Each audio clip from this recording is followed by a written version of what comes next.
Hello guys, कैसे हैं आप लोग। तो आज के इस वीडियो में हम देखेंगे बोरुटो एपिसोड नंबर 284। और पिछले एपिसोड में देखते हैं कि क्या हुआ था। इन द प्रीवियस एपिसोड हमने देखा था कि साकुरा एंड सासुके बेसमेंट में चले जाते हैं बुक ढूंढने के लिए, एंड देन उन्हें वो बुक मिल भी जाती है। एंड जब वो बुक खोलते हैं तो उस बुक में बहुत सारे पिक्चर्स होते हैं, जो पिक्चर एक्चुअली 9 टेल बीस्ट के होते हैं। सासुके दिन सांसुल के उस रूम के बारे में बताता है जो कि बहुत सीक्रेट है और उसको बहुत सारी सिक्योरिटी लगाई रखी है, बट उन दोनों की बातें कोई सुन रहा होता है। अब देखते हैं आगे।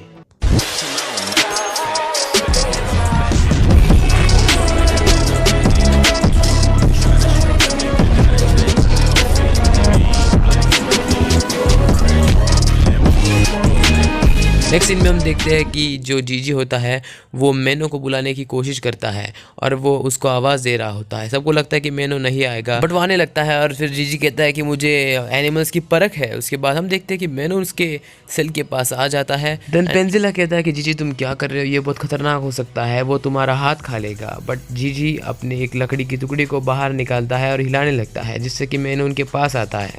उसके बाद जीजी पेंजिला को कहता है क्या तुम इसे हाथ लगा कर देखना चाहोगे। तो पेंजिला कहता है कि कोई ज़रूरत नहीं, मुझे मेरा हाथ नहीं कटवाना भाई, मैं ऐसे ही ठीक हूँ। उसके बाद सासुके को पूछने के बाद सासुके कहता है कि मेरा एक हाथ पहले टूट चुका है, अब मैं मेरे राइट हैंड को नहीं गंवाना चाहता। बट जो गानो होता है वो जाकर उसे हाथ लगा लेता है, जिससे कि पेंजिला को भी हाथ लगाने की इच्छा होती है। पेंजिला जाता है और उसको हाथ लगाने की ट्राई कर रहा होता है। तो जोश जोश में वो अपना एक पैर प्रिजन के बाहर निकाल लेता है, जिसे वो मेनो देख लेता है और गुस्से से पागल होकर पेंजिला के हाथ पर अटैक करने वाला होता है। तभी जीजी उसे पकड़कर पीछे खींच लेता है, जिससे कि पेंजिला का जो पैर होता है वो उनके लैंप को लगता है और लैंप में जितना भी सारा तेल होता है वो आधा मेनो के ऊपर गिर जाता है और आधा नीचे गिर जाता है, जिससे कि लैंप भी बुझ जाता है और मेनो भाग जाता है। पेंजिला सोचने लगता है कि मैंने क्या बुरा किया था इसके साथ, इसने मुझ पर हमला क्यों किया। सासुके इसको समझाते हुए कहता है कि तुम्हारा एक पैर बार्स के बाहर जा रहा था, इसकी वजह से ही मैंने तुम पर अटैक किया। गानो लैंप टूटने की वजह से गुस्सा होता है, बट पेंजिला कहता है कि ये मेरी गलती बिल्कुल नहीं थी। तभी एक गार्ड आकर कहता है कि ये क्या हो रहा है। तो जीजी कहता है कि कुछ नहीं, बस हम फाइटिंग कर रहे थे। नेक्स्ट सीन में हम देखते हैं कि साकुरा एक बंदे का वेलकम करती है। वो बंदा वही होता है जिससे कि सांसुल की मीटिंग होने वाली थी और वो प्राइम मिनिस्टर की ओर से आया होता है। और वो साकुरा कहती है कि मैं तुम्हें लेके जाऊंगी सांसुल की तरफ। वो बंदा कहता है कि मैं एक गवर्नमेंट ऑफिशियल हूँ और मुझे प्राइम मिनिस्टर ने यहाँ पर भेजा है मदद के लिए। उसके बाद साकुरा कहती है कि ठीक है, आ जाओ मेरे पीछे, मैं तुम्हें लेके जाऊंगी। और रास्ते में चलते चलते साकुरा कुछ क्वेश्चंस भी उससे पूछती है, जिसमें सबसे पहले वो पूछती है कि तो प्राइम मिनिस्टर को क्या चाहिए, उन्होंने तुम्हें यहाँ पर क्यों भेजा है।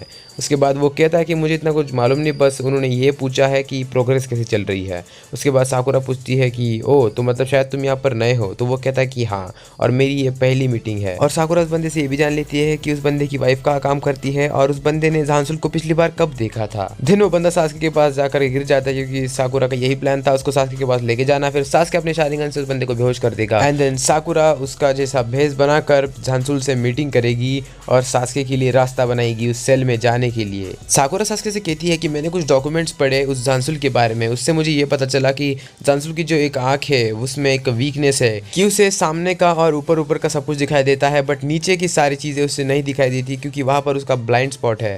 And then Sakura transformation jutsu का इस्तेमाल करके उस बंदे के जैसा वेश बना लेती है और सांसुल के पास चली जाती है मीटिंग करने के लिए, एक लकड़ा लेकर जो कि एक्चुअली सासुके होता है। देन साकुरा जाकर उस सांसुल से मिलती है। देन सांसुल ने देखकर समझ जाता है कि ये प्राइम मिनिस्टर की ओर से आए। वो कहता है कि आधा साल हो गया प्राइम मिनिस्टर, हम नहीं मिले। उसके बाद साकुरा को वो गेट दिखाई देता है जो कि बहुत सीक्रेट होता है। सांसुल पूछता है कि क्या क्वीन मोनारी को काम की आदत लग गई है, क्योंकि वो बहुत छोटी थी ना इसीलिए। साकुरा देन हाँ में हाँ मिला रही होती है। वो कहती है कि देखो बारिश हो रही है, जिससे कि सांसुल परेशानी में आ जाता है। उसके बाद वो देखने लगता है कहाँ पर है बारिश। तो तभी साकुरा टाइम रहते उस लकड़े को दूर फेंक देती है, जो कि सांसुल के पीछे से जाकर दूसरी साइड चला जाता है। सांसुल कहता है कि कहाँ पर बारिश हो रही है। हम देखते हैं कि वो लकड़ा एक जगह पर जाकर अटक जाता है, क्योंकि साकुरा को तो अंदर भेजना था। साकुरा डर जाती है कि ये क्या हो गया, लकड़ा तो बाहर ही रह गया। तभी सांसुल पीछे मुड़कर देखता है तो उसको साकुरा मतलब वो साकुरा का बेस दिखता है, और बट वो लकड़ा नहीं दिखता क्योंकि वो नीचे होता है। इसके लिए सांसुल कहता है कि अरे कोई बारिश नहीं हो रही, तुम्हें गलत फहमी हुई। सांसुल कहता है कि हमें वहाँ की जितनी परेशानियां हो रही है हमें मालूम नहीं पड़ता, क्योंकि हम उस सिटी से बहुत ही दूर है ना। सांसुल पूछता है कि वेल तुम्हारा लो लकड़ा कहाँ पर गया जो तुम लेके आए थे। तभी साकुरा अंदर से निकालती है और कहती है कि ये लो मैंने अंदर रखा दिया था।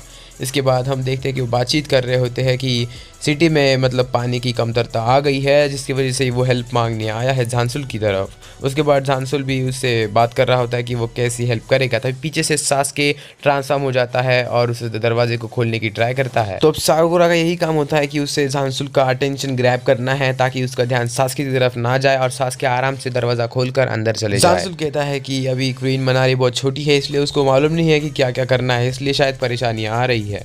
बट शायद अभी टाइम हो गया कि प्राइम मिनिस्टर ने तुम्हें यहाँ पर भेजा क्यों है, कुछ बताने के लिए ही भेजा होगा ना। जो मिस्टर फैंडल होते हैं मतलब साकुरा ही, वो कहते हैं कि ज़्यादा खास कुछ नहीं बताया, बट एक बात सुनो, जब आपने हमारे विलेज विजिट किया था तब आपकी जो अटेंडेंट थी वो मेरी वाइफ थी, मालूम है आपको। झांसुल कहता है कि मिस्टर फैंडल मेरे पास टाइम कम है और आप अलग ही बातें बता रहे हैं। प्राइम मिनिस्टर से भी इतना कहने को कहा था कि प्रोग्रेस कैसी चल रही है। तो फैंडल कहता है कि वाह, प्राइम मिनिस्टर तो बहुत अच्छे हैं बातें घुमाने में, तो उनसे कह देना कि प्रोग्रेस बहुत अच्छी चल रही है और मैंने पहले ही लैंड ऑफ रेडाकू में एसेट सेंड कर दिए है। साकुरा पूछते हैं कि एसेट मतलब क्या, किसकी बात कर रहे हैं आप, कैसे एसेट। झांसुल खड़ा होता है, कहता है कि मिस्टर फैंडल मुझे माफ़ करना, बट मैं ये रिस्क नहीं ले सकता, ये बहुत खुफिया इन्फॉर्मेशन है, मैं आपको बता नहीं सकता क्योंकि आप बस एक खबरी हो। साकुरा माफ़ी मांगती हुई कहती है कि मुझे माफ़ करना कि मैंने बाउंड्रीज को ओवरस्टेप किया, अब मैं आगे से ऐसा नहीं करूँगा। सास्के उस सेल के अंदर घुस जाता है और सोचने लगता है कि शायद उसे यहाँ पर अल्ट्रा पार्टिकल के बारे में कुछ क्लू मिल जाए। वो एक दरवाज़ा होता है नीचे, उसे भी खोल देता है अपने चाकरा से और अंदर देखता है तो उसे अजीब सी आवाज़ आने लगती है।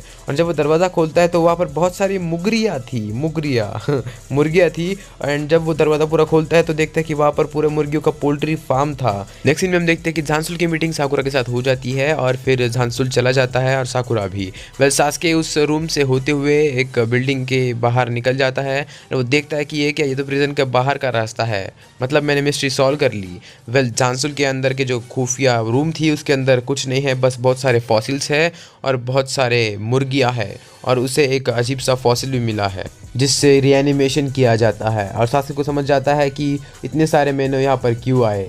तभी एक मेनो सास्के के ऊपर अटैक कर देता है और सास्के उससे डॉज हो जाता है एंड वो मेनो गुस्से से सास्के की तरफ देखने लगता है। सास्के को समझ जाता है कि ये तो वही मेनो है जिसके पेट पर मैंने अटैक किया था और वेल ये भी रिएनिमेशन के थ्रू बनाया गया है। एंड सास्के समझ जाता है कि रिएनिमेशन ऐसा एक फॉरबिडन जुत्सु है जो कि एक मरे हुए इंसान को वापस से जिंदा कर सकता है। सास्के उस मेनो को देख रहा होता है और उसे दिखता है कि उसके जो अभी भी जो घाव थे वो अभी भी भरे नहीं है।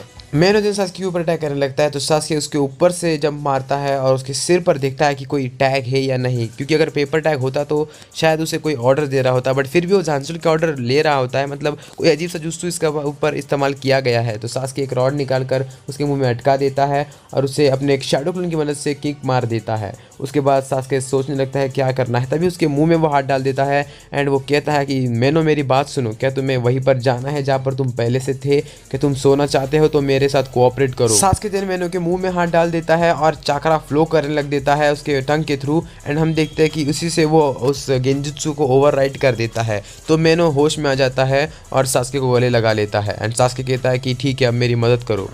नेक्स्ट सीन में जो कि लास्ट सीन होता है उसमें झांसुल के साथ कोई बंदा होता है। वेल आपको समझ जाएगा अगर आप ध्यान से देखोगे। अगर उसके बालों के कलर से आपको समझ में आ रहा है कि वो कौन है तो कमेंट में जल्दी बताने लगा। सो हमने जो मुर्गियां यहाँ पर देखी थी उन मुर्गियों में से एक मुर्गी को वहाँ पर लाया जाता है और उसे बहुत से अजीब सा जुत्सु दिया जाता है, जिस जुत्सु के कारण वहाँ पर बहुत सारा धुआं होता है। वो जुत्सु वही बंदा कर रहा होता है जो झांसुल के साइड में खड़ा है। हम देखते हैं कि वो मुर्गी एक बड़े से ड्रैगन में कन्वर्ट हो चुकी है और वो ड्रैगन बहुत ही खतरनाक होता है, जिसके बाद झांसुल कहता है कि ये तो बहुत बढ़िया है, जल्दी से मैं मेरी आर्मी जो कि ड्रैगन बीस्ट आर्मी है वो रेडी हो जाएगी और फिर मुझे कोई नहीं रोक पाएगा। सो वेल गाइस, इसी के साथ ये एपिसोड खत्म होता है। तो अगर आपको पता है कि वो बंदा कौन है जिसके बाल येलो कलर के दिख रहे थे तो कमेंट सेक्शन में बता देना। और आज का एपिसोड ये भी खत्म होता है। मिलेंगे नेक्स्ट वीडियो में, तब तक के लिए take care and goodbye और वीडियो को लाइक कर देना।